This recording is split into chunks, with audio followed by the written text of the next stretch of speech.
ത്രിയേക ദൈവത്തിന് സ്തുതി. എല്ലാവർക്കും ഹെർമിറ്റ്സ് ടോക്സിലേക്ക് സ്വാഗതം.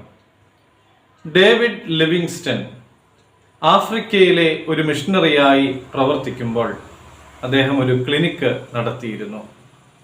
ഒരു ദിവസം റോഡിൽ വൃദ്ധയായ ഒരു രോഗിണി കിടക്കുന്നത് കണ്ടു.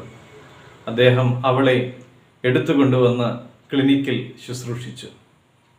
യേശുക്രിസ്തു ആർക്കു വേണ്ടി മരിച്ചുവോ അതിൽ ഒരാളായി അവളെ കാണുവാനായിട്ട് സാധിച്ചതുകൊണ്ടാണ് അവളെ ശുശ്രൂഷിക്കുവാനായിട്ട് ഇടയായത്.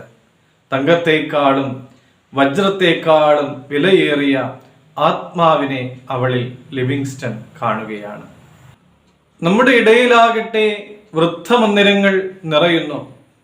എല്ലാവിധമായ ജീവിത സാഹചര്യങ്ങൾ ഉണ്ടായിട്ടും മുടന്തി ന്യായങ്ങൾ നിരത്തിക്കൊണ്ട് മാതാപിതാക്കളെ തള്ളിക്കളയുന്ന മക്കൾ, മാനസിക രോഗം പൂർണ്ണമായും ഭേദപ്പെട്ടിട്ടും അവരെ കൊണ്ടുപോയാൽ തങ്ങളുടെ കുടുംബജീവിതം അലമ്പാകും എന്ന കാരണം പറഞ്ഞുകൊണ്ട് അവരെ അവിടെ തന്നെ ഉപേക്ഷിക്കുന്ന ഉറ്റവരായവർ, മരിച്ചാൽ പോലും അവരെ കൊണ്ടുപോകുവാൻ കൂട്ടാക്കാത്ത കൂടപ്പിറപ്പുകൾ.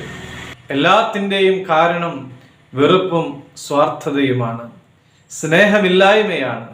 1 കൊരിന്ത്യർ 13-ാം അധ്യായം 4-ാമത്തെ തിരുവചനത്തിൽ ഇപ്രകാരം കാണുന്നുണ്ട്: സ്നേഹം ദീർഘമായി ക്ഷമിക്കുകയും ദയ കാണിക്കുകയും ചെയ്യുന്നു. 5-ാമത്തെ വാക്യത്തിൽ പറയുന്നുണ്ട്, സ്നേഹം സ്വാർത്ഥം അന്വേഷിക്കുന്നില്ല എന്ന്. സ്നേഹമുള്ളവരെ, സ്നേഹമുള്ളിടത്ത് വെറുപ്പില്ല. എല്ലാം ക്ഷമിക്കുവാനായിട്ട് സ്നേഹം നമ്മളെ സഹായിക്കും. നമുക്ക് പ്രാർത്ഥിക്കാം. ദൈവമേ, സ്നേഹമുള്ളവരായി ജീവിക്കുവാൻ ഞങ്ങളെല്ലാവരെയും ഒരുക്കണമേ. ദീർഘമായി ക്ഷമിക്കുവാനും എല്ലാം സഹിക്കുവാനും സ്വാർത്ഥത വെടിയുവാനും ഞങ്ങളെല്ലാം യോഗ്യരാക്കണമേ. അതിനുള്ള കൃപയാൽ ഞങ്ങൾ നിറയ്ക്കണമേ. ദൈവം അനുഗ്രഹിക്കട്ടെ.